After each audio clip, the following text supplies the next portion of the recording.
আসসালামু আলাইকুম ওরহমতুল্লাহি ওবরাকাতু। বিসমিল্লাহ আলহামদুলিল্লাহ আসসালাতু আসসালামু আলা রসুলিল্লাহ ওয়ালা আলিহি ও আসহাবিহি আজমাইন, আম্মা বাদ। প্রিয় দর্শক শ্রোতা, কাছে কিংবা দূরে এই মুহূর্তে যে যেখান থেকে আমাদের সাথে যুক্ত হয়েছেন, মাহে রমাদানের আজকের পর্বে আপনাদের সবাইকে স্বাগত জানাচ্ছি। আমি আব্দুল কাহার। প্রিয় দর্শক, আপনারা দেখছেন বেকম্যানস বিস্কিটস নিবেদিত ইসলামী জীবন বিধান। আমরা আজ একটি গুরুত্বপূর্ণ বিষয়ে কথা বলতে চাই, আর সেটি হচ্ছে তাকওয়া ও ব্যবসা। আমরা অনেকেই সালাত আদায় করি, সিয়াম রাখার চেষ্টা করি, আরও অন্যান্য ইবাদতগুলো করার চেষ্টা করি, কিন্তু যখন কোনো ব্যবসা বাণিজ্য করি কিংবা অন্য কোনো কাজ করি তখন আমরা মনে করি সেটা নিতান্তই ব্যবসা, সেটা মনে হয় ইবাদত নয়। কিন্তু ব্যবসাও যে ইবাদতের অংশ হতে পারে, বা এরকম আরও অন্যান্য চাকরি করি আমরা যেখানে যে পেশাগত আছি, এরকম আরও মানুষ রুজি রোজগার করছে, এই সবগুলো কাজ যখন করেই যাচ্ছি আমরা করতেও হয়, কিন্তু সেগুলো কিভাবে ইবাদতে পরিণত হতে পারে, ব্যবসার কাজগুলো কীভাবে ইবাদতে পরিণত হতে পারে, এখানে সেই বিষয়গুলো আমরা জানবার চেষ্টা করবো ইনশাআল্লাহ তাআলা। আমরা এই বিষয়ে কথা বলবার জন্য আমন্ত্রণ জানিয়েছি তামিরুল মিল্লাত কামিল মাদ্রাসা সম্মানিত প্রধান মুফাসসির শেখ আবুল কাশেম গাজীকে। আসসালামু আলাইকুম রহমতুল্লাহ। ওয়ালাইকুম আসসালাম রহমতুল্লাহি ওবরাকাতু। শেখ, আপনাকে মোবারকবাদ জানাচ্ছি আমাদের আজকের পর্বে। আলহামদুলিল্লাহ। মাহে রমাদানে অনেক দূর থেকে আমাদের কাছে চলে এসেছেন জ্ঞানের মায়ায় জ্ঞানকে বিতরণ করবার জন্য, দর্শকদের প্রশ্নের জবাব দেওয়ার জন্য। আল্লাহ তাআলা আপনাকে উত্তম বিনিময় দান করুন। আমিন আমিন। প্রিয় দর্শক, চাইলে আপনি আমাদের সাথে আয়োজনে যুক্ত হতে পারবেন। নেক্সাস টেলিভিশন ইসলামিক এই পেজের কমেন্টে যে কোনো প্রশ্ন বাংলায় আমাদেরকে জানালে সেগুলো প্রশ্নের আমরা সারাই সমাধান জানবার চেষ্টা করব ইনশাআল্লাহ তাআলা। এছাড়া যারা টেলিফোনে আমাদের সাথে যুক্ত হবেন, অবশ্যই স্ক্রিনে দেখানো নম্বরে ফোন কলের মাধ্যমে আপনারা আমাদের কাছে মৌলিক প্রশ্নই করবেন।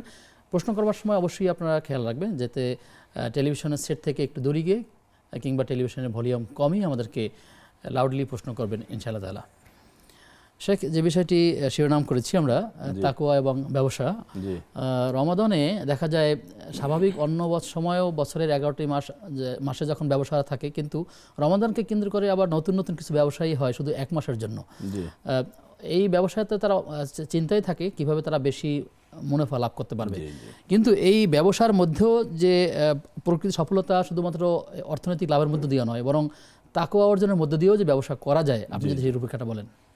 আলহামদুলিল্লাহ রাব্বিল আলামিন ওয়াল আকিবাতুল লিল মুত্তাকিন ওয়াসসালাতু ওয়াসসালামু আলা সাইয়্যিদিল মুরসালিন ওয়া আলা আলিহি ওয়া আসহাবিহি আজমাইন।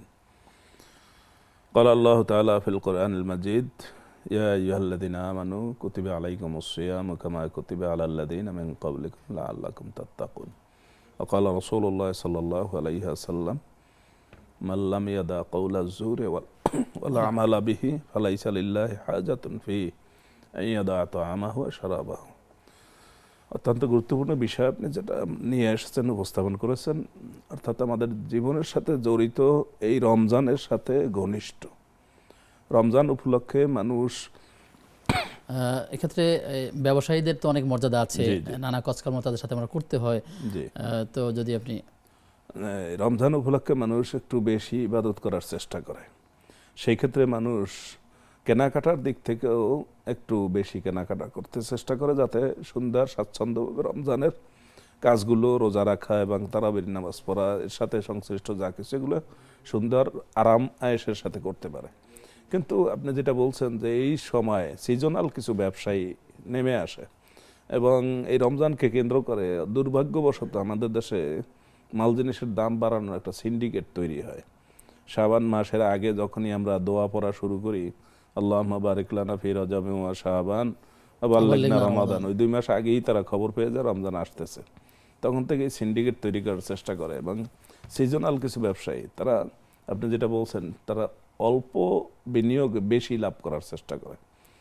অথচ আমরা লক্ষ্য করব যে দুনিয়ার অন্যান্য দেশে রমজানকে কেন্দ্র করে সব মাল জিনিসে ডিসকাউন্ট দেয়, ছাড় দেয়, এমনকি বিমানের টিকিটেও 5%, 10% বিমান ভাড়া ডিসকাউন্ট দেয়। কিন্তু দুর্ভাগ্যবশত আমাদের এই দেশে আমরা এইগুলো না দেখে বরং এর বিপরীতটা দেখে থাকি। রমজানের সিয়াম সাধনা, যেটা রোজা রাখা, আল্লাহ আমাদের জন্য ফরজ করেছেন, বলেছেন লাআল্লাকুম তাত্তাকুন, অবশ্যই তোমরা এই রোজার মাধ্যমে মুত্তাকি হতে পারবে। কিন্তু এখানে দেখা যায় কিছু লোক মুত্তাকি না হয়ে তারা পাপিষ্ট হচ্ছে। রমজানের রোজাদারকে কিভাবে কষ্ট দেওয়া যায়, দাম বেশি নেওয়া যায়, গলা কাটা ব্যবসা করা যায়, সেইভাবে তারা নেমে পড়েন। এটা দুর্ভাগ্যবশত আমাদের জন্য একটা দুর্ভাগ্যই বলতে হবে। অথচ এই রমজান উপলক্ষে এমনিতেই মানুষ কেনাকাটা একটু বেশি করে, তাহলে ব্যবসা বেশি হয়। তারপর যদি আবার এটার উপরে আরও বেশি ব্যবসা করতে হয়, তাহলে এটা তো গলা কাটা ব্যবসা। তো এই জন্যে রাসূলুল্লাহ সাল্লাল্লাহু আলাইহি ওয়াসাল্লাম বলেছেন, মান লাম ইয়াদা কাওলা জুর, যে মিথ্যা কথা ছাড়েনি, মিথ্যার সাথে সংশ্লিষ্ট কাজকর্ম ছাড়েনি, অর্থাৎ এই যে মানুষের উপরে জুলুম করা, বেশি বেশি ব্যবসা করা, গলাকাটা ব্যবসা করা, এই লোক যে খাদ্যপানি ছেড়ে উপবাস করে, এটার দ্বারা আল্লাহর কোনো দরকার নেই, তার এই রোজার দ্বারা কোনো বিষয় আপনাকে মানে আপনার সাথে শেয়ার করি। সেটি হচ্ছে ব্যবসায়ীরা অনেক মূল্যে হাঁকিয়ে তারা লাভবান হওয়ার চেষ্টা করে, ব্যবসার মধ্যে প্রতারণা থাকে এবং সেখানে যখন তারা বিজ্ঞাপন প্রচার করে সেই বিজ্ঞাপনের মধ্যেও এক ধরনের প্রতারণা থাকে এবং যেটি তার পণ্যের দাম, পণ্যের গুণগত মান যেটা নয় কিন্তু তার চেয়ে বেশি বাড়িয়ে বলার চেষ্টা করা হয়। এরপরে পণ্যের দোষকে গোপন রাখার চেষ্টা করা হয়। পণ্যটি ক্রয় করবার পর কোনো কারণে যদি কোনো ত্রুটি দেখা যায়, সেটি ফেরত দিতে গেলে তারা বলছে বিক্রিত মাল ফেরত হচ্ছে না। এরকম আরও অনেকগুলো বিষয় আছে। এইগুলো সরিয়ে দৃষ্টিকোণ থেকে যদি আপনি একে একে বলার চেষ্টা করেন। হ্যাঁ, এটা আপনি খুবই গুরুত্বপূর্ণ বিষয় বলছেন, যে অর্থাৎ পণ্যের যে গুণ না আছে সেই গুণও সে বলে যে হ্যাঁ এটার এই গুণ আছে। অর্থাৎ এটাকে হাদিস শরীফে এগুলো খুব পুঙ্খানুপুঙ্খ রূপে আলোচনা করা হয়েছে। এমনকি এরকমও হয় যে আপনি হয়তো একটা মাল কিনতে গেছেন, সেই মাল তার কাছে নাই, কিন্তু আছে আর একটা বড় বা ছোট, মানে যেটা সাইজ মতো মিলে না, তখন সে এটা কি করে, সেটা যা করে সেটা হাদিসে বলা হয়েছে যে সে তখন ক্রেতাকে ডাইভার্ট করার চেষ্টা করে, তাকে বুঝায় যে আপনি যেটা মনে করেন একটা কিছু কিনতেছেন না, আপনি 1 ফুট সাইজের কিনবেন, কিন্তু তার কাছে আছে 1.5 ফুট সাইজ। এখন 1.5 ফুট সাইজে অনেক উপকার হবে, অনেক লাভবান হবে, এটা বুঝিয়ে আপনাকে 1 ফুটের জায়গায় 1.5 ফুটের এটা আপনাকে পণ্য ধরিয়ে দিল। এটা কিন্তু সে কাস্টমারকে ডাইভার্ট করলো, অথচ আপনি নিয়ে বাড়িতে নিয়ে দেখলেন যে আপনার ওইটার দ্বারা আসলে কোনো কাজ হচ্ছে না, এখন আবার তিনি ফেরতও নেবেন না। আসলে ক্রয় বিক্রয়ের মধ্যে 3 দিনের মধ্যে ফেরত নেওয়ার একটা বিধান আছে শরীয়তে, যে কোনো ত্রুটি দেখা গেলে সে 3 দিনের মধ্যে এটা ফেরত দেবে। যেমন গরু বেচা কেনার ক্ষেত্রে দুধের গরু, এটা দুধ কত হয়, এত কেজি দুধ হয়, কিন্তু আপনি যখন দেখলেন যে একদিন পরে দুধ কমে গেছে, অর্থাৎ এটাকে তাসরিয়া করা হয়েছে। রাসূলুল্লাহ সাল্লাল্লাহু আলাইহি ওয়াসাল্লাম নিষেধ করেছেন, লা তুসিরুল ইবিলা ওয়ালাল গানাম, যে তোমরা উট বা ছাগল গরু এগুলোর ওলান ফুলিয়ে তারপর মানুষকে ধোঁকা দিয়ে বিক্রি করার চেষ্টা করবে না। যদি এরকম ধোঁকায় কেউ পড়ে, তাহলে সে 3 দিনের এখতিয়ার তার থাকবে, সে 3 দিন পর ফেরত দিতে পারবে, এবং সেই 3 দিনে যে দুধ খেয়েছে সেটার একটা মূল্য কি হবে না হবে, এটা হাদিস শরীফে আছে। অর্থাৎ লোকেরা এই ধোঁকার আয়োজন করে থাকে। এই জন্য রাসূলুল্লাহ সাল্লাল্লাহু আলাইহি ওয়াসাল্লাম খুব কঠোরভাবে বলেছেন, সালাসাতুন লা ইউকাল্লিমুহুমুল্লাহু ইয়াওমাল কিয়ামা ওয়ালা ইয়ানজুরু ইলাইহিম ওয়ালা ইউযাক্কিহিম ওয়া লাহুম আযাবুন আলীম। 3 শ্রেণীর মানুষের সাথে আল্লাহ তাআলা কিয়ামতের দিন কথা বলবেন না, তাদের দিকে ফিরে তাকাবেন না, তাদেরকে মাফ করবেন না, বরং তাদেরকে কঠিন শাস্তি দিবেন। তার মধ্যে এক শ্রেণী হলো এই আল মুনাফিকু সিলআতাহু বিল হালফিল কাযিব, মিথ্যা শপথ করে মাল জিনিস বিক্রয় করে। এই মিথ্যা শপথ করে যারা বিক্রি করে, তাদের মাল বিক্রি বেশি হয়, কাটতি বেশি হয়, লাভ কম হয়, কারণ এখানে এই মিথ্যা ধোঁকা দেওয়ার কারণে আল্লাহ ওটার মধ্যে থেকে তার বরকত কমিয়ে দেন। কারণ মূল বরকত, মানুষের সচরাচর একটা কথা আছে যে কোনো একজন হাজী সাহেব কিংবা কোনো একজন মাদ্রাসায় পড়ুয়া অথবা এরকম কেউ দেখলে মনে হয় যে আপনার কাছে আমি শুধুমাত্র এই ক্রয় মূল্যে দিচ্ছি, লাভ করছি না, নামমাত্র করছি, এরকম অনেক কথাবার্তা তারা বলার চেষ্টা করে। হ্যাঁ, এই মিথ্যা শপথের সাথে এগুলোও জড়িত, যে আমি একেবারে আপনার নামমাত্র মূল্যে এখানে কোনো ব্যবসা করি নেই। আসলে তিনি তো ব্যবসা করবেন, ব্যবসা করা তো তার জন্য অবৈধ না, এবং তিনি আবার বলে দিচ্ছেন যে আমি এটা এই টাকায় কিনেছি, আপনার কাছে ওই টাকা আমি জানতে চাইনি, কিন্তু তারপরে এই লোকেরা এই ধরনের ধোঁকার আশ্রয় নেয়। তো এটাকে কঠিনভাবে রাসূলুল্লাহ সাল্লাল্লাহু আলাইহি ওয়াসাল্লাম বলছেন যে এই কাজ যারা করে, মিথ্যা শপথ করে মাল জিনিস বিক্রি করার বেশি চেষ্টা করে, আল্লাহ তাআলা কিয়ামতের দিন তাদের দিকে ফিরে তাকাবেন। এবং তারা আরও একটাও কথা বলেন যে মিথ্যা ছাড়া ব্যবসা হয় না। আবার রাজনীতিবিদরা বলেন যে রাজনীতিতে শেষ কথা বলতে কোনো কথা নেই। আসলে এগুলো কি কোনো মানে তাদের এই কথা বলার কি হাতিয়ার, কিংবা তাদের অপরাধ করার কি হাতিয়ার? এগুলো মিথ্যাকে বৈধ করার জন্য এবং এই ধোঁকাকে বৈধ করার জন্য একটা কথা তৈরি করা হয়েছে, মিথ্যা ছাড়া ব্যবসা হয় না, এটা আর একটা মিথ্যা কথা। মিথ্যা ছাড়া ব্যবসা হয়, মিথ্যা ছাড়া ব্যবসা হয় যেহেতু মিথ্যুকের সংখ্যা বেশি, এখন সততার সাথে ব্যবসা করা কষ্টকর হয়। আর রাজনীতিতে শেষ কথা বলতে কিছু নাই, এইটা না। আমি একটা কথা বলছি, হ্যাঁ আমার যদি ভুল হয় আমি সংশোধন করে নেব। কিন্তু শেষ কথা বলতে কিছু নাই, আমি আজকে এইখানে কালকে ওইখানে, আজকে এই কথা কালকে ওই কথা, এগুলো কি ধোঁকা, এগুলো ধোঁকা। এবং এই রাজনৈতিক ধোঁকাটা এলো বেশি। রাসূলুল্লাহ সাল্লাল্লাহু আলাইহি ওয়াসাল্লাম এই জাতীয় লোকদের ব্যাপারে বলেছেন যে কিয়ামতের দিন প্রত্যেক গাদ্দারের পিছনে তার দুনিয়াতে মানুষের সাথে যে গাদ্দারি করেছে সেই গাদ্দারি প্রতারণার সাইজ অনুসারে, পরিমাণ অনুসারে তার একটা পিছনে একটা পতাকা থাকবে, ইউগরা সুফি ইস্তিহি, তার পিছনে এটা গাড়া থাকবে। এবং ওই পতাকাটা দেখে মানুষ বুঝতে পারবে যে দুনিয়াতে সে কি পরিমাণ প্রতারণা মানুষের সাথে করেছে। রাসূলুল্লাহ সাল্লাল্লাহু আলাইহি ওয়াসাল্লাম এখানে খুব সতর্কতার সাথে একটা প্রতারণার কথা খুব বেশি বলেছেন। বলছেন ওলা আকবার মিন গদরে আমির এল আম্মা, দেশের যিনি সর্বমূল ক্ষমতার যিনি মালিক একজন, তার চাইতে বেশি গাদ্দারি কেউ করতে পারবে না। অতএব এই মূল ক্ষমতায় যিনি থাকেন তার গাদ্দারিটা হবে সবচাইতে বেশি এবং তার পতাকাটাও হবে বড়। অতএব এই প্রতারণার উদ্দেশ্যে যে কথাবার্তা ঘুরিয়ে বলা এবং মানুষকে ঠকানোর জন্য কথাবার্তা বিভিন্ন রং দিয়ে বলা, এগুলা মূলত মিথ্যারই একটা প্রকার। সুতরাং এই ব্যবসা বাণিজ্য মনে রাখতে হবে আমাদের ইমানদার লোক যিনি বলেছেন আশহাদু আল্লা ইলাহা ইল্লাল্লাহ ওয়া আশহাদু আন্না মুহাম্মাদান আবদুহু ওয়া রাসূলুহু, এই কালেমা বলে যিনি ইমানদার হয়েছেন তাকে মনে রাখতে হবে তার সকল কাজ ইবাদত। এমনকি রাসূলুল্লাহ সাল্লাল্লাহু আলাইহি ওয়াসাল্লাম বলেছেন অফি বদে আহাদিকুম সাদাকা, তোমরা যে একজন স্বামী স্ত্রীর সাথে মেলামেশা করো সেটাও তোমার জন্য সওয়াব হবে। সাহাবায়ে কেরাম বললেন ইয়া রাসূলুল্লাহ, তারা জিহ্বায় কামড় দিয়ে বলছেন ইয়া রাসূল এটাও কি সাদাকা হবে? একটা লোক তার জৈবিক চাহিদা পূরণের জন্য সে তার স্ত্রীর সাথে মেলামেশা করে, এটাও সাদাকা হবে? রাসূলুল্লাহ সাল্লাল্লাহু আলাইহি ওয়াসাল্লাম বললেন সে যদি হারাম জায়গায় এটা যাইতো, হারাম জায়গায় দিয়ে যদি সে তার এই ব্যক্তি চাহিদা চরিতার্থ করতো তাহলে কি গুনাহ হতো কিনা? বললেন যে হ্যাঁ সেটা তো হারাম হতো, তাহলে হালাল জায়গায় গেলে সওয়াব হবে। তখন বলছে হ্যাঁ এইবার আমরা বুঝতে পারছি। অর্থাৎ আপনি যে হাঁটছেন রাস্তায়, হাঁটাটাও সওয়াব হবে। কেন? আপনি হেঁটে যাচ্ছেন একজন আত্মীয়ের খোঁজখবর করতে। আবার এই হাঁটাটাই পাপের হবে যদি আপনি এই কোনো পাপের কাজের জন্য যদি যেয়ে থাকেন। এই হাঁটাটাও একটা সওয়াব, হাঁটাটাও একটা পাপের কাজ। সুতরাং ইমানদার লোকের ঘুমটাও সওয়াবের বিষয়। সেই ব্যবসায়ীরা অনেক ক্ষেত্রে তার পণ্যের দোষ গোপন রাখেন, যেটা ইসলাম বলছে যে তার পণ্যের দোষটা বলে দেওয়ার ক্ষেত্রে। কিন্তু আমরা ক্রেতারা কি আসলে এভাবে যে কোনো বিক্রেতা যখন বলে যে আমার এই পণ্যের এই ফলটা মিষ্টি কম লাগবে অথবা এটার মধ্যে এই ত্রুটি আছে, এটা বললে কি আমরা কিনবো? সে কারণেই তারা তো আসলে সত্যটাকে লুকিয়ে যাচ্ছে। এখানে লুকিয়ে যাওয়ার কারণ হলো সে বিক্রি করতেছে যেটা কম দামের, সেটা নিবে বেশি দাম। হ্যাঁ, মাল যদি দুই ধরনের থাকে, যেমন একটা কমলা মিষ্টি, একটা কমলা টক, এখন টক কমলার কাস্টমার আছে, কিন্তু তাকে বলে দিতে হবে এটা টক, দাম এইটা, আর এইটা মিষ্টি, দাম এই। দুইটা পরিষ্কার বলেন।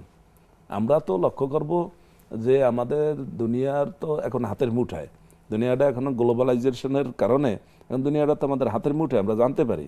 আপনি লক্ষ্য করবেন বাইরের যে কোনো দেশে এই ধরনের প্রতারণার কোনো আশ্রয় নেই কিনা।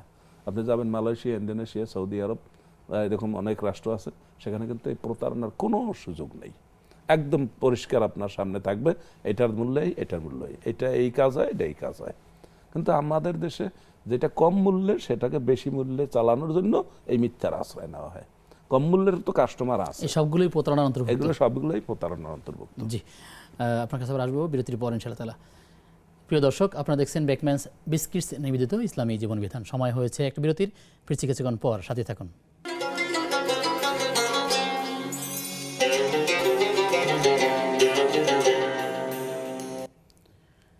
বিরতির পরে সবাইকে আবারও আমন্ত্রণ জানাচ্ছি নেক্সাস টেলিভিশনের প্রতিদিনকার আয়োজন বেকম্যানস বিস্কিটস নিবেদিত ইসলামী জীবন বিধানের আজকের পর্বে। আপনাদের সঙ্গে আমি আব্দুল কাহার রয়েছি। আজ আমরা আলোচনা করছিলাম তাকওয়া ও ব্যবসা দুটো একত্রে চলছে কিনা, চলার সুযোগ আছে কিনা, কী কী সমন্বয় করতে হবে, কোনটা কোনটা করণীয় আছে, কী কী বর্জনীয় আছে, বিস্তারিত জানবার চেষ্টা করছি। আমাদের মাঝে আমন্ত্রিত হয়েছেন শেখ আবুল কাশেম গাজী। মোহতারাম, একটি প্রশ্ন দিয়ে শুরু করতে চাই, রমাদান রিলেটেড। অনলাইনে একজন প্রশ্ন করেছেন যে রোজা অবস্থায় স্ত্রীর কাছে একজন স্বামী ঘনিষ্ঠ হতে পারে কিনা এবং কোনো ধরনের বিনিময় করলে তাতে কী কী আশঙ্কা আছে, কি কখন রোজা ছুটে যেতে পারে? রোজা ভঙ্গের অনেকগুলো কারণ রয়েছে, তার মধ্যে একটা রয়েছে খাদ্য খাওয়া, পানি পান করা, স্ত্রী সম্ভোগ করা, অর্থাৎ স্ত্রীর সাথে শারীরিকভাবে মিলিত হলে সেটাকে বলা হয় স্ত্রী সম্ভোগ।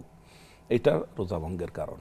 কিন্তু রাসূলুল্লাহ সাল্লাল্লাহু আলাইহি ওয়াসাল্লাম রোজা অবস্থায় তার কোনো স্ত্রীকে চুম্বন দিয়েছেন। আম্মাজান আয়েশা রাদিয়াল্লাহু তাআলা আনহা বলেন যে রাসূলুল্লাহ সাল্লাল্লাহু আলাইহি ওয়াসাল্লাম কানা ইউকাব্বিলু বাদা জাওজিহি ওয়া হুয়া সায়েম, যে রাসূলুল্লাহ সাল্লাল্লাহু আলাইহি ওয়াসাল্লাম রোজা অবস্থায় তার কোনো স্ত্রীকে চুম্বন করেছেন। তখন যিনি শুনলেন তিনি জিজ্ঞাসা করছেন, আম্মাজান সে কি আপনি? তখন আয়েশা রাদিয়াল্লাহু তাআলা আনহা হাসলেন, তিনি আর কোনো উত্তর দিলেন না। তো তার দ্বারা বোঝা যায় যে যদি বীর্যপাতের আশঙ্কা না থাকে তাহলে স্ত্রীকে চুম্বন করা যেতে পারে, এমনকি মুখে মুখে ঠোঁটে ঠোঁটে লাগানো যেতে পারে, এটার দ্বারা রোজা ভঙ্গ হয় না। জি, শুকরিয়া আপনাকে। প্রিয় দর্শক, কে আছেন আমাদের সাথে? জি, আসসালামু আলাইকুম। ওয়ালাইকুম সালাম জি, রহমতুল্লাহ। আসসালামু আলাইকুম। জি, ওয়ালাইকুম সালাম। আমার একটা প্রশ্ন হলো, ইসলামী ব্যাংক যে ফিক্সড ডিপোজিট রেখে যে মুনাফা পাওয়া যায়, সেই মুনাফা সম্পর্কে কোন হুজুররা বলে যে এটা দিয়ে যাকাত দেওয়া জায়েজ হবে, আবার কোন হুজুররা বলতেছে যাকাত দেওয়া জায়েজ হবে না। এখন আসলে এটা সঠিক সিদ্ধান্তটা কি, একটু কাইন্ডলি জানাবেন। আপনি যে টাকাটা ফিক্সড রেখেছেন সেই টাকাটার জাকাত হবে কিনা, এটাই তো প্রশ্ন। জি, এটা দিয়ে জাকাত দেওয়া যাবে কিনা? এটা সুদ না হয়েছে। ওইটা না, সেই টাকা রেখে আমি যে মুনাফাটা পাইলাম সেই মুনাফা দিয়ে যাকাত দেওয়া যাবে কিনা। আচ্ছা আচ্ছা, সেটা। ঠিক আছে। আপনি থাকুন আমাদের সাথে, আমরা জানবার চেষ্টা করবো ইনশাআল্লাহ তাআলা। আমাদের সাথে আরও একজন দর্শক যুক্ত আছেন। দর্শক কে আছেন? জি, আসসালামু আলাইকুম। ওয়ালাইকুম সালাম রহমতুল্লাহ। দর্শক কে আছেন? প্রথম প্রশ্নটা হলো তাহাজ্জুদের নামাজ ঘুমে থাকায় পড়তে না পারলে এবং বেতের নামাজও পড়তে না পারলে পরে কখন বেতের নামাজ পড়া যাবে? আচ্ছা, আর কি প্রশ্ন আছে? আর একটা প্রশ্ন হলো, আমার সূরা আম্বিয়া পড়লে ভালো স্বপ্ন দেখা যায়, এটা কি ঠিক? জি, আম্বিয়া তেলাওয়াত করলে আচ্ছা ভালো স্বপ্ন দেখা যায়, জি এটা কি ঠিক? আচ্ছা, ঠিক আছে। আর কোনো প্রশ্ন আছে? আমাদের সাথে ইতোমধ্যে আরও একজন দর্শক যুক্ত আছেন। দর্শক কে আছেন? জি, আসসালামু আলাইকুম। ওয়ালাইকুম সালাম রহমতুল্লাহ। আমার 4টি প্রশ্ন ছিল। আচ্ছা বোন, জি একে একে সংক্ষেপে আপনি প্রশ্নগুলো বলুন। জি হুজুর, তাহাজ্জুদের নামাজ কোন সময় পড়াটা অনেক বেশি ভালো এবং সূরা ফাতিহার পর কোন সূরাটা পড়া ভালো তাহাজ্জুদের নামাজ? জি, আরেকটা প্রশ্ন হচ্ছে, এশার নামাজ কয়টা থেকে কয়টা পর্যন্ত পড়া ভালো? সময়টা আর কতক্ষণ? জি আরেকটা প্রশ্ন হচ্ছে, অসুস্থতার কারণে কয়েক বছর রোজা রাখতে পারলে সেক্ষেত্রে কি করণীয়? আচ্ছা, আরে- আর কি প্রশ্ন আছে?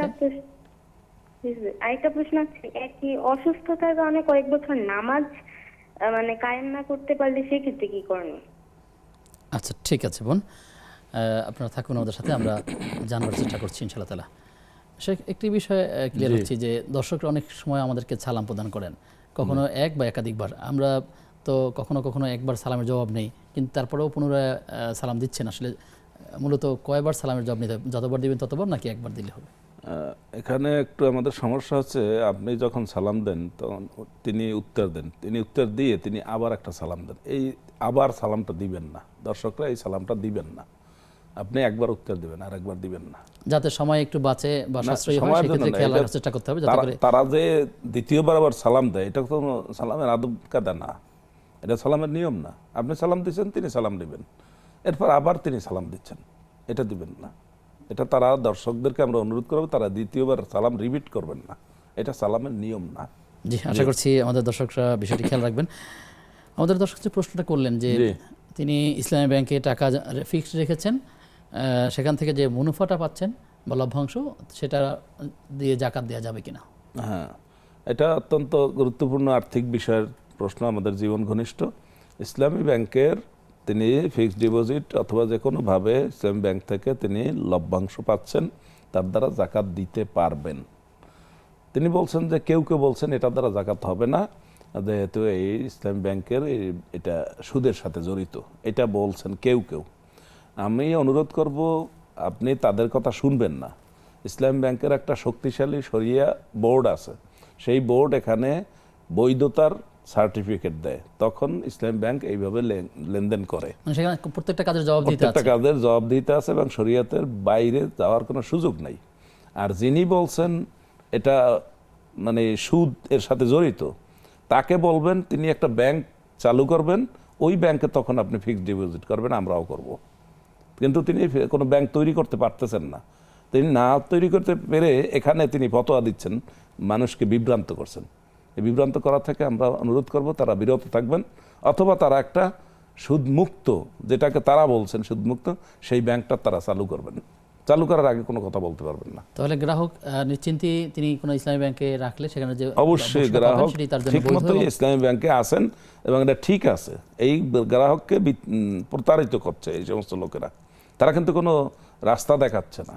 তারা একটা যেটা বলছে তারা সুদমুক্ত, সেই ব্যাংক কিন্তু তারা চালু করছে না, তারা খুলতে পারতেছে না, মানুষকে সেবা দিচ্ছে না, কিন্তু ফতোয়া দিচ্ছে।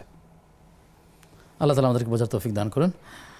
আমাদেরকে প্রশ্ন করেছেন যে তাহাজ্জুদের সালাত পড়বেন এই অপেক্ষায় তিনি ঘুমিয়েছিলেন যখন তিনি বেতের পড়েন নাই। বেতের পড়েন নাই, জি।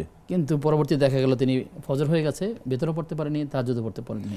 এখন তিনি কিভাবে এটা সমন্বয় করবেন? রাসূলুল্লাহ সাল্লাল্লাহু আলাইহি ওয়াসাল্লাম আবু হুরায়রাকে বলছেন যে তুমি বেতের পরে ঘুমাবে, যদি তোমার আশঙ্কা থাকে যে তুমি ভোর রাত্রে উঠতে পারবে না, তাহলে বেতের পরে ঘুমাবে। যারা তাহাজ্জুদ পড়তে চান, যদি অভ্যস্ত না হন, তাহলে তারা বেতের পরেই তারপর ঘুমাবেন। হ্যাঁ, যদি আপনি তাহাজ্জুদের সময় উঠতে পারেন তাহলে তাহাজ্জুদ পড়বেন, অসুবিধা নাই। কিন্তু বেতের তো আপনার ছুটে যাওয়ার আশঙ্কা নাই। আর যারটা ছুটে গেছে তিনি ফজরের সূর্য উদয়ের আগে বেতের পরে নেবেন। সুবহ সাদেক হয়ে গেলেও তিনি সূর্য উদয়ের আগে বেতের পরে নেবেন। আগে কি ফরজ মানে ফজরটা পড়বেন নাকি বেতেরটা পড়বেন? সেটা তিনি সময়ের সাথে সঙ্গতি রেখে, যদি জামাতের একামত হয়ে যায় তাহলে তো বেতের পড়তে পারবেন না, সুন্নাতও পড়তে পারবেন না, জামাতে নামাজ পড়বেন না। জামাতে নামাজ পড়ার পর আরও সময় থাকে, 15 মিনিট 20 মিনিট আধা ঘন্টা সময় থাকে, সেই সময়ের মধ্যে তিনি বেতের এবং সুন্নাত সবই পড়তে পারবেন। তিনি সময়ের হিসাব করে সূর্য উদয়ের আগে বেতের পড়ার সুযোগ রয়েছে, আর সূর্য উদয় হয়ে গেলে এই বেতের আর পড়ার সুযোগ নাই। জি। প্রিয় দর্শক, আমাদের সাথে কে আছেন? হ্যালো হুজুর, আসসালামু আলাইকুম। ওয়ালাইকুম সালাম ওয়া রাহমাতুল্লাহ। হুজুর, আমার 3টা প্রশ্ন ছিল। জি, তোমার প্রশ্নগুলো তো শুনতে চাই, গুরুত্বপূর্ণ প্রথম প্রশ্ন। প্রশ্ন হলো বেতের নামাজের দোয়া কুনুত না পারলে কি দিয়ে পড়তে হয়? আর শুনছি বলে মুনাজাতে রব্বানা আতিনা এই দোয়াটা পড়া যায়, এটা কি সঠিক? জি। আরেকটা প্রশ্ন হলো রমজানের সময় ইফতার শেষ করে মাগরিবের নামাজের সময় কতটুকু থাকে? আচ্ছা। আর তৃতীয় নাম্বার হলো তাহাজ্জুদ নামাজ শুনছি একা পড়া যায়, যদি 2-3 জন মিলে পড়ি তাহলে কি কোনো সমস্যা হবে? আচ্ছা, ঠিক আছে। তোমার গুরুত্বপূর্ণ 3টি প্রশ্ন আমরা পেয়েছি, তুমি আমাদের সাথে থাকো। তুমি যে প্রশ্নটা করলে সেজন্য তোমাকে বিশেষভাবে ধন্যবাদ জানাচ্ছি, যে তোমার মতো আরও যারা শিক্ষার্থী আছে তারাও যেন আমাদের সাথে যুক্ত হয়, আমরা সেই প্রত্যাশা করছি। আপনি বলছেন যে বেতের যদি কেউ না পড়তে পারে তাহলে সে আর পড়ার সুযোগ নাই। সেখানে সম্পূর্ণ প্রশ্ন হচ্ছে যদি দিনের বেলা কেউ পড়ে তাহলে কেউ কেউ বলেছেন যে 4 রাকাত মিলিয়ে, অর্থাৎ জোর করে পড়বেন। দিনের বেলা কি বেতের হবে নাকি আসলে সেটা নফল? দিনের বেলা যদি পড়েন তাহলে বেতের, যেহেতু আমরা কমপক্ষে 3 রাকাত পড়ি, বা যেই সঙ্গে 5 রাকাত 7 রাকাত 9 10 9 11 13 পর্যন্ত পড়া যায়, প্রমাণিত এক রাকাত আছে। তো বেজোর সংখ্যা দিনে আদায় করলে বেজোর সংখ্যা করতে পারবেন না, তাহলে 3-এর জায়গায় 4 রাকাত পড়তে হবে এবং সেটা নফল হবে, সেটা বেতের হবে না। জি। আমাদেরকে প্রশ্ন করেছেন সূরাতুল আম্বিয়া, যদি কেউ পড়েন তাহলে তিনি ভালো স্বপ্ন দেখবেন, আসলে এইভাবে এই কথাটা সঠিক কিনা? না, এরকম কোনো কথা সূরাতুল আম্বিয়ার সাথে জড়িত নয়। ভালো স্বপ্ন দেখার জন্য তিনি আল্লাহর কাছে বলবেন যে আমি যেন ভালো স্বপ্ন দেখি, আমার ভবিষ্যৎ কি হবে না হবে, অথবা আমি রাসূলুল্লাহ সাল্লাল্লাহু আলাইহি ওয়াসাল্লামকে স্বপ্নে দেখতে চাই, তাহলে তিনি দুরূদ শরীফ বেশি পড়বেন।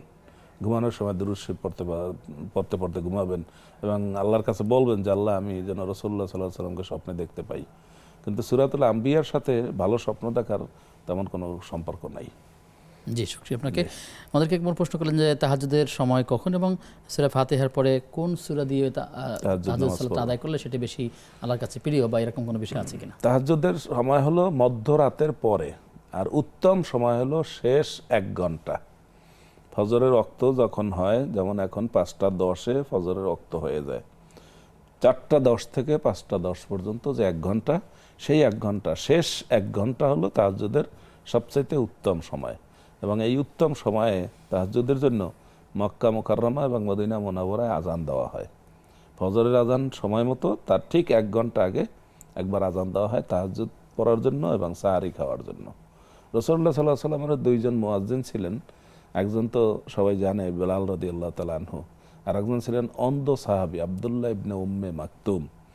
তো বেলালের আজানে তাহাজ্জুদ আর আব্দুল্লাহ ইবনে উম্মে মাকতুম রাদিয়াল্লাহু তাআলা আনহুর আজানে ফজর, এভাবে সেই সময় ছিল। আর এখন ঠিক 1 ঘন্টা আগে মক্কা মদিনায় আজান দেওয়া হয়।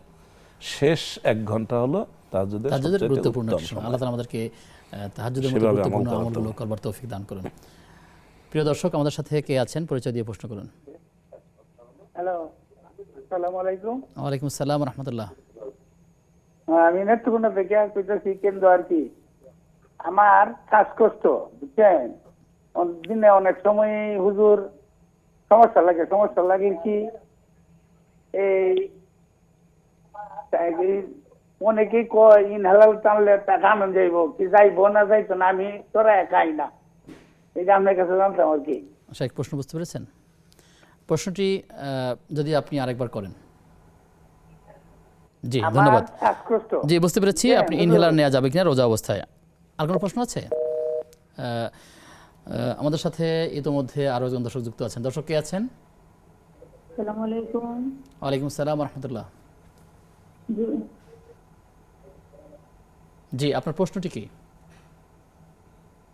জি, প্রশ্ন ব্যক্তিগত বিষয়ে। আমরা বুঝতে পারিনি, যদি আপনি ক্লিয়ার করে আবার বলেন। মানে ইসলামিক কিছু বিষয় জিজ্ঞেস করবো আর কি। জি জি, খুব সহজেই আপনি প্রশ্নটি করুন।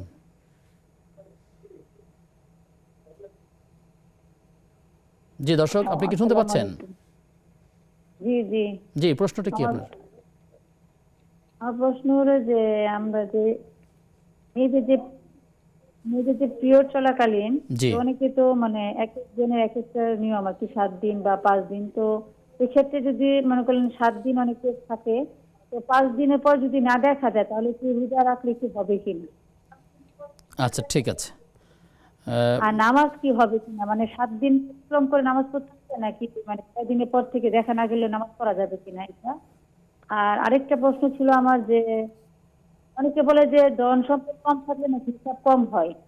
হ্যাঁ, তো ধন সম্পদ কম থাকলে জি জি, হিসাব নাকি মৃত্যুর পর কম হয়। সেক্ষেত্রে আমার মায়ের কোনো গয়না ছিল না, ওনার কোনো ধন সম্পদ নেই নিজস্ব কোনো, তো সেক্ষেত্রে কি উনার কি মানে হিসাবটা কি কম হবে কিনা, মানে অনেকে বলে যে ধন সম্পদ তা জাকাতও নাই, কোনো ফরজ নাই। জি, বুঝতে পেরেছি। বোন, আপনি থাকুন আমাদের সাথে, আমরা জানবার চেষ্টা করবো ইনশাআল্লাহ তাআলা। প্রিয় দর্শক, আপনারা দেখছেন বেকম্যানস বিস্কিটস নিবেদিত ইসলামী জীবন বিধান। সময় হয়েছে আবার একটা বিরতির, ফিরছি কিছুক্ষণ পর, সাথে থাকুন।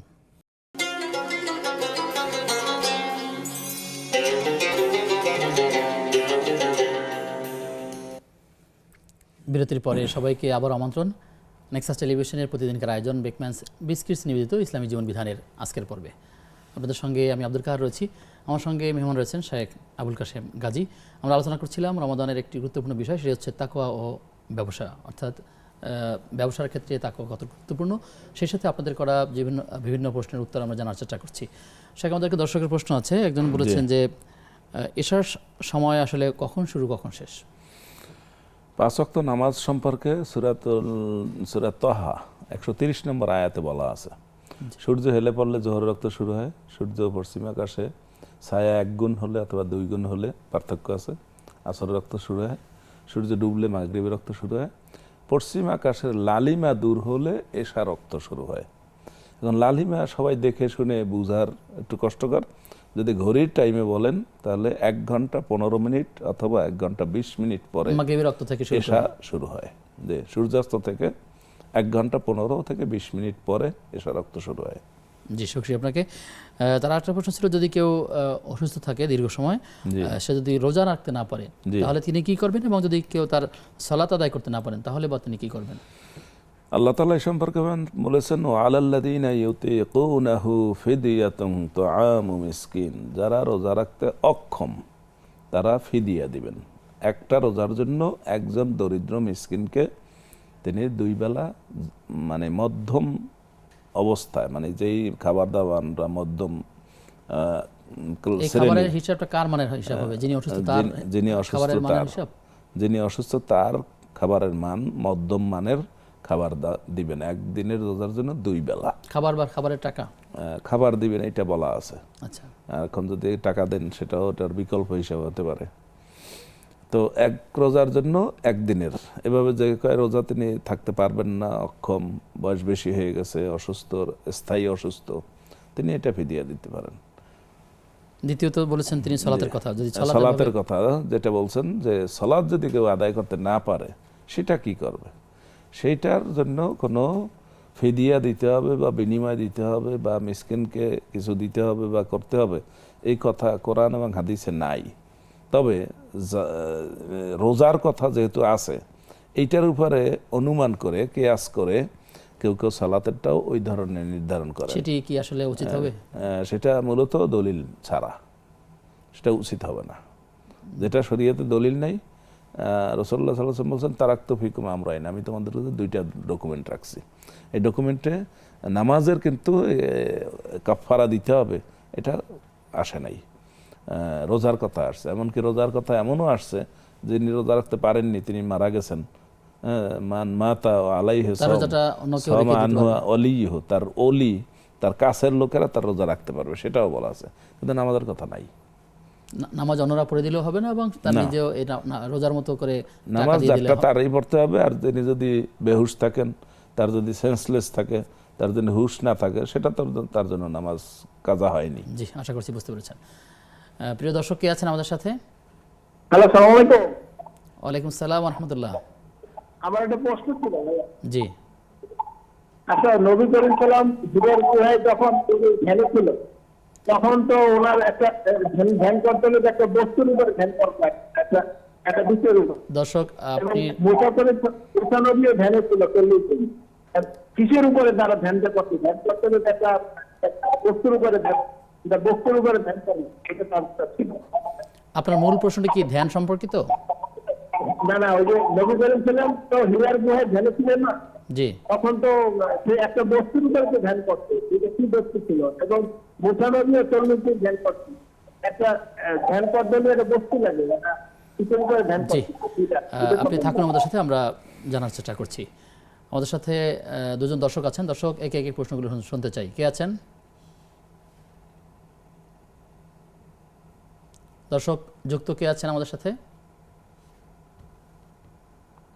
টেলিফোন কলে কে যুক্ত আছেন? জি, হ্যালো।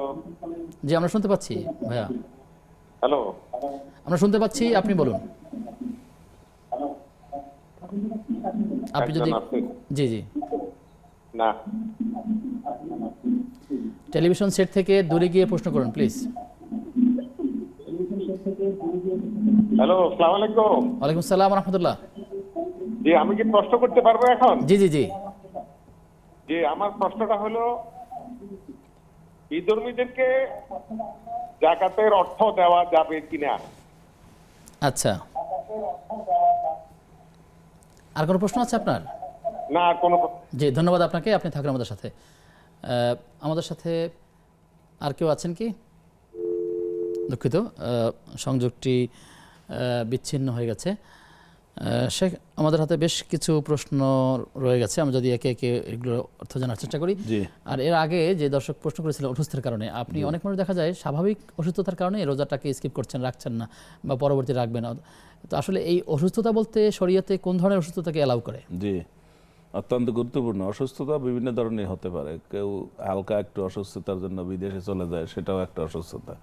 আর কেউ মৃত্যু হাজির হয়ে যায়, সেও বিদেশে যায় না, এটাও একটা অসুস্থতা। তো অসুস্থতার মাত্রাটা আমাদের নিরূপণ করতে হবে। অসুস্থতা হলো এইটা যে উপযুক্ত ডাক্তার যদি তাকে বলে যে আপনি এই মুহূর্তে রোজা থাকলে আপনার রোগটা বাড়তে পারে এবং আপনি ক্ষতিগ্রস্ত হতে পারেন, তাহলে তার এটা অসুস্থতা। অথবা বয়সের কারণে যদি কেউ না রাখতে পারে, সেটা বার্ধক্যজনিত অসুস্থতা। হ্যাঁ, সেটা হলো বার্ধক্যজনিত, সেটা তো আয়াতের মধ্যেই আছে, ওয়ালাল্লাযিনা ইউতিকুনাহু ফিদিয়াতুন তাআমু মিসকিন। যারা রোজা রাখতে অক্ষম, যেমন 80 বছর 90 বছর বয়স হয়েছে এবং তিনি এখন খাওয়া দাওয়া তেমন একটা করতে পারেন না, তার পক্ষে রোজা রাখা সম্ভব না, সেই ক্ষেত্রে তো তার অসুস্থতা পরিষ্কার। কিন্তু অন্যান্য রোগের ক্ষেত্রে তার রোজা রাখলে যদি রোজার কারণে তার রোগ বেড়ে যায় এবং সেটা তার জীবনের জন্য ঝুঁকি হওয়ার আশঙ্কা আছে, তখন এটাকে বলা হবে অসুস্থ। জি, শুকরিয়া আপনাকে। আমাদেরকে প্রশ্ন করেছিলেন দর্শক, আমাদের প্রিয় ছোট ভাই, তিনি টেলিফোনে বলেছেন যে যদি কেউ দোয়ায় কুনুত না জানে জি। সেক্ষেত্রে কি করবেন, এবং সেখানে এর বিকল্প হিসেবে রব্বানা আতিনা ফিদ দুনিয়া হাসানাত ওয়া ফিল আখিরাতি হাসানা ওয়া কিনা আযাবান নার, এই আয়াতটি পড়া যাবে কিনা বা দরকার আছে কিনা? হ্যাঁ, আমাদের ছোট প্রশ্নকর্তা সে নিজেই উত্তর দিয়েছে। অর্থাৎ কেউ যদি দোয়া কুনুত এই মুহূর্তে না জানে তাহলে সে অন্তত এই ছোট দোয়াটা পড়বে, সূরাতুল বাকারার 201 নম্বর আয়াত, রব্বানা আতিনা ফিদ দুনিয়া হাসানাতাও ওয়া ফিল আখিরাতি হাসানাতাও ওয়া কিনা আযাবান নার। এতটুকু পড়লেও সাময়িকভাবে তার দোয়া কুনুত পড়ার কাজ হবে, আর তিনি ওই দিন শর্ট টাইম দোয়া কুনুত শিখে নেবেন। কিন্তু দোয়া কুনুত না শিখলে না পড়বেন এই মর্মে কোনো বিষয় আছে? অন্য কোনো কিছু পড়বেন না? দোয়া কুনুত বলতে বিভিন্ন ধরনের দোয়া আছে, সেই দোয়ার যে কোনোটা তিনি শিখে নেবেন, যখন শিখে নেবেন। জি। আচ্ছা, একজন প্রশ্ন করেছেন যে ইফতারের পরে মূলত মাগরিবের সালাত কতক্ষণ পর, আপনি যদিও মাগরিবের ওয়াক্তের কথা বলেছেন, তারপর যদি প্রশ্ন উত্তর দিয়ে দেন যে ইফতার করার পরে কতক্ষণ পরে মাগরিব তিনি আদায় করবেন? স্বাভাবিকভাবে ইফতার করতে যতটুকু সময় লাগে ততটুকু সময় নেবেন, এতে কোনো অসুবিধা নাই। আর রাসূলুল্লাহ সাল্লাল্লাহু আলাইহি ওয়াসাল্লাম বেলালকে বলেছেন তুমি আজান ও ইকামতের মাঝে এই পরিমাণ অপেক্ষা করবে যেমন একজন বাথরুমে গেছে, সে বাথরুম সেরে উজু করে এসে যেন নামাজ ধরতে পারে, অর্থাৎ নামাজের শুরু থেকে পায়। অনুরূপভাবে একজন খেতে বসেছে, সে খাওয়া দাওয়া সেরে সে যেন নামাজ পায়, অর্থাৎ আজান একামতের মাঝখানে 50 আয়াত তেলাওয়াত করার কথাও বলা হয়েছে সহিহ বুখারীর হাদিসে। 50টা আয়াত তেলাওয়াত করবে কেউ, এই পরিমাণ অপেক্ষা করবে। আর স্বাভাবিকভাবে ইফতার করাও আমার একটা কাজ, আবার মাগরিবের নামাজ পড়াও একটা কাজ। আর মাগরিবের নামাজের সময়টা আসলে আমাদের দেশে প্রচলিতভাবে লোকেরা যা মনে করে সেইভাবে নয়।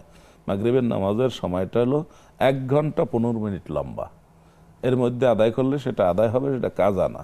জি, শুকরিয়া। আধা ঘন্টা দেরি করলে বা 20 মিনিট দেরি করলে নামাজ নষ্ট হয়েছে বা ত্রুটি হয়েছে, মাকরুহ হয়েছে, এগুলো বলার কোনো কারণ নেই। জি, অনেককে এমন দেখা যায় যে অনেক রোজাদার তারা নামাজ বিলম্ব হয়ে যাবে এই চিন্তা করে তিনি শুধু পানি বা খেজুর দিয়ে ইফতার করে ফেলেন, এরপরে সাথে সাথেই সালাত আদায় করেন, তারপরে সালাত শেষ করে তারপরে ইফতারের বাকি অংশ যেটা খাবার বা অন্যান্য কাজে মনোযোগ দেন এবং সে বিশ্রামে চলে যাচ্ছেন। আসলে এই যে একটা প্রক্রিয়াটা সঠিক নয়। ইফতার করবেন তিনি স্বাভাবিকভাবে। হ্যাঁ, আপনি 20 আইটেম দিয়ে ইফতার করবেন এটা আমরা বলছি না।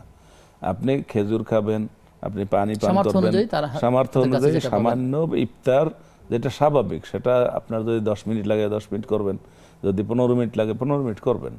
এইটার পরেই নামাজ, মাগরিবের নামাজ ঠিক মতো টাইমে পড়া যায়। 15 মিনিট 20 মিনিট সময় নিলে কোনো অসুবিধা নেই। জি, নেত্রকোনা থেকে আমাদেরকে একজন প্রশ্ন করেছেন যে রোজা অবস্থায় সে ইনহেলার নিলে তার রোজার ক্ষতি হবে কিনা? ইনহেলার শ্বাসকষ্টে যারা রয়েছে, এজমা যাদের রয়েছে, তাদের ইনহেলার এক ধরনের গ্যাস গ্রহণ করার কথা বলা হয়েছে। তো এই গ্যাস গ্রহণ করলে তার রোজা ভঙ্গ হয় না, এটা একটা মাসালা। আর যদি তিনি এমন অবস্থা হয় যে তিনি ইনহেলার না নিয়ে তিনি থাকতে পারছেন না, তাহলে তিনি নেবেন, এটা তার রোজা ভঙ্গের কারণ নয়।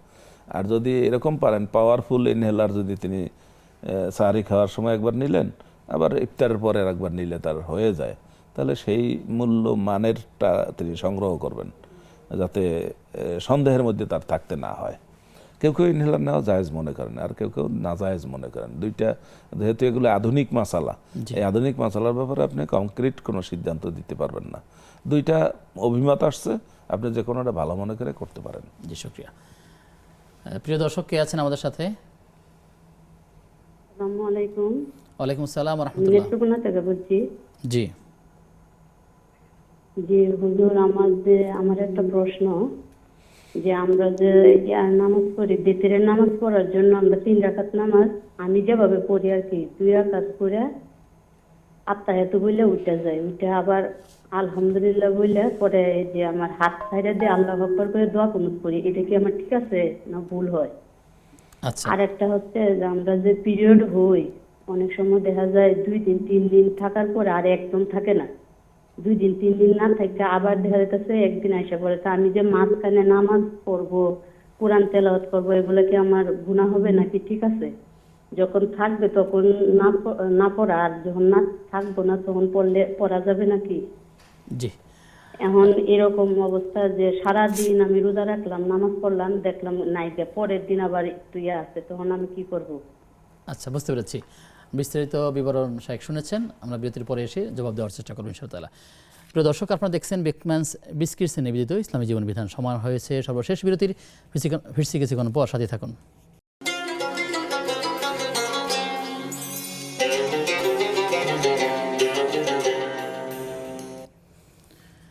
বিরতির পরে সবাইকে আবারও আমন্ত্রণ নেক্সাস টেলিভিশনের প্রতিদিনকার আয়োজন বেকম্যানস বিস্কিটস নিবেদিত ইসলামী জীবন বিধানের আজকের পর্বে। আপনাদের সঙ্গে আব্দুল কাহার রয়েছি, আমার সঙ্গে মেহমান রয়েছেন শেখ আবুল কাশেম গাজী। আমরা দর্শকের প্রশ্নের উত্তরে ছিলাম। শেখ আমাদেরকে এক বোন প্রশ্ন করলেন যে মা বোনদের যেই শারীরিক অসুস্থতা থাকেন প্রতি মাসে, পিরিয়ডের কথা বলেছেন তিনি, সেখানে তিনি বলেছেন যে 5 দিন কন্টিনিউ তার অসুস্থতা থাকে, এরপরে 1 দিন অথবা 2 দিন বিরতি থাকে, তৃতীয় দিনে গিয়ে আবার সামান্য কোনো রক্ত দেখা যায়। এরপরে এখন মাঝখানে যে 2 দিন তিনি ভালো থাকলেন, এই 2 দিনে কোনো সালাদ বা সিয়াম করতে হবে কিনা? হ্যাঁ, তিনি যেটা বলছেন তার এটা অনিয়মিত। তবে এই অনিয়মিতটা যদি তার রেগুলার এইরকমই হয়, যেমন 3 দিন তার পিরিয়ড চললো, 1 দিন গ্যাপ গেল বা 2 দিন গ্যাপ গেল, পরের দিন আবার একটু দেখা গেল, তাহলে এটা যদি 10-এর কম হয়, অর্থাৎ তাদের পিরিয়ডটা তো সর্বোচ্চ আমরা ধরে থাকি 10 দিন, তো 10-এর কমে যদি এরকম হয় তাহলে পুরো টাইমটাই তাকে পিরিয়ডের টাইম ধরতে হবে। যদি তার এটা রেগুলার এরকমই হয়ে থাকে যে 3 দিন পরে 1 দিন বিরতি দিয়ে পরে আবার একটু অপবিত্রতার নিদর্শন দেখা গেল, তাহলে পুরাটাকে তিনি অপবিত্র সময় ধরবেন। জি, শুকরিয়া। আমাদেরকে প্রশ্ন করলেন যে বোন জানতে চাইলেন, তার মায়ের প্রসঙ্গে তিনি কথা বলেছেন যে তিনি শুনেছেন যে কারো যদি ধন সম্পদ কম থাকে বা না থাকে তাহলে তার হিসাব সহজ হবে। এই যে হিসাব সহজ হওয়া বলতে আসলে কি বোঝায়, আর এখানে হিসাব কার বেশি কম হবে? হ্যাঁ, এটা গুরুত্বপূর্ণ বিষয় যে যার ধন সম্পদ দুনিয়াতে ক্ষমতা, ধন সম্পদ বেশি থাকবে তার তো হিসাব বেশি স্বাভাবিক। আর হাদিস শরীফে এসেছে দরিদ্র লোকেদের তারা 500 বছর আগে জান্নাতে চলে যাবে, ধনী লোকেরা তখনও হিসাবের জন্য বসে থাকবে এবং তারা নাজাত পেলে এই 500 বছর পরে ডুববে। তো এই 500 বছরের মধ্যে কিন্তু ওখানে যারা গিয়েছে তারা কিন্তু এটা সম্পূর্ণটা মালিক হয়ে যাবে। আর এরা যখন পরে ঢুকবে তখন তাদেরকে জিজ্ঞাসা করে ঢুকতে হবে আসলে। তো বেশি সম্পদ হওয়াটা কিন্তু এই দিক থেকে অসুবিধাও আছে। আর তিনি তার মায়ের কথা যেটা বলছেন, তা আমাদের দেশে সাধারণত মহিলাদের অনেকেরই ধন সম্পদ থাকে না, বা থাকলেও সেটা তিনি ডিল করেন না, সেটা তার স্বামী দেখাশোনা করে। সেই হিসাবে মহিলারা জান্নাতে যাওয়ার জন্য অগ্রাধিকার পাবে এবং হাদিস শরীফে এসেছে 4টা কাজ করলেই তারা অনায়াসে জান্নাতে যেতে পারবেন।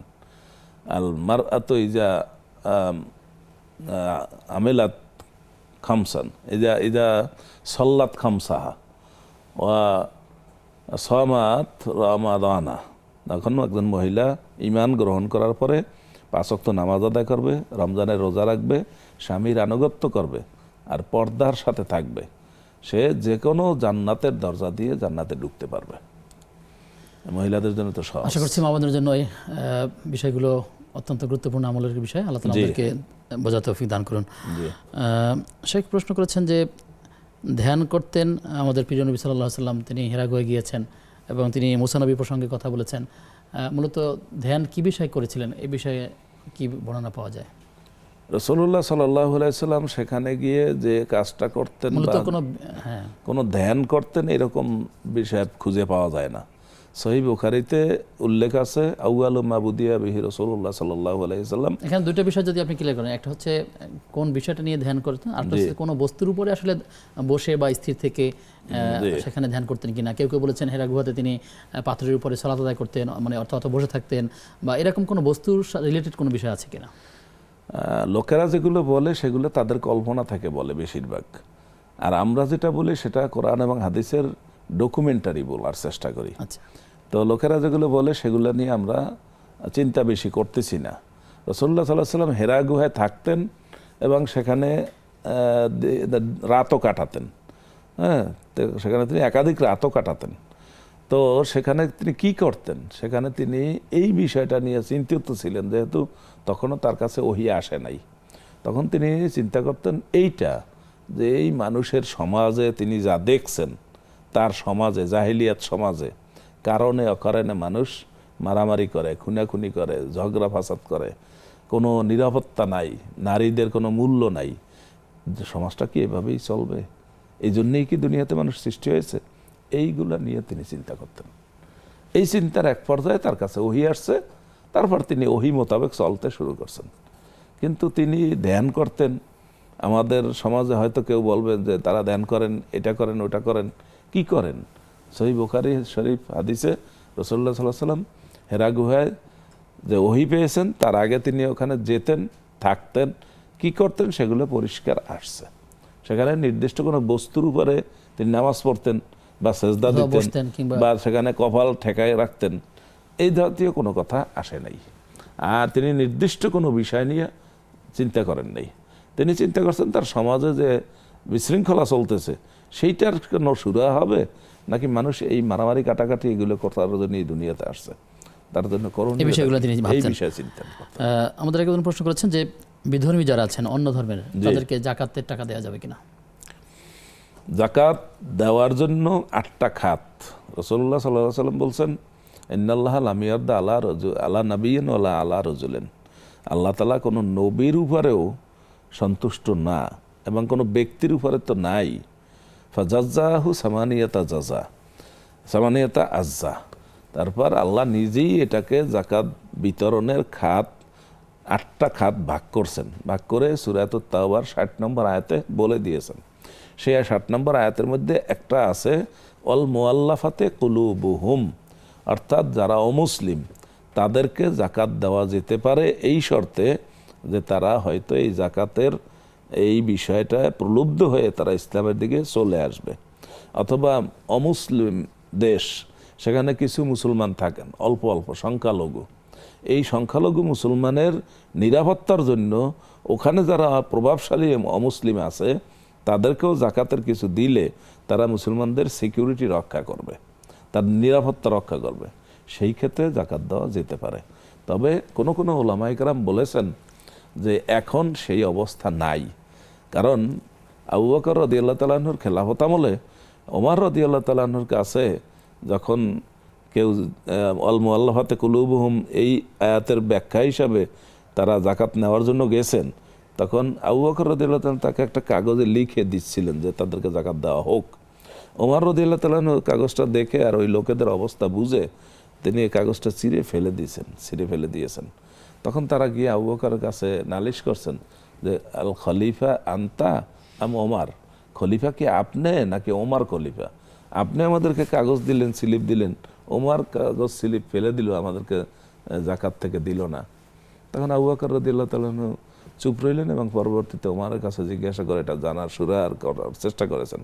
তখন ওমর রাদিয়াল্লাহু তাআলা এরকম একটা ব্যাখ্যা দিয়েছেন যে এই লোকদেরকে আগেও একবার জাকাত দেওয়া হয়েছে, এখন বারবার এদেরকে জাকাত দেওয়ার সুযোগ নাই, কারণ এদের মধ্যে কোনো পরিবর্তনের আমরা লক্ষণ দেখি না।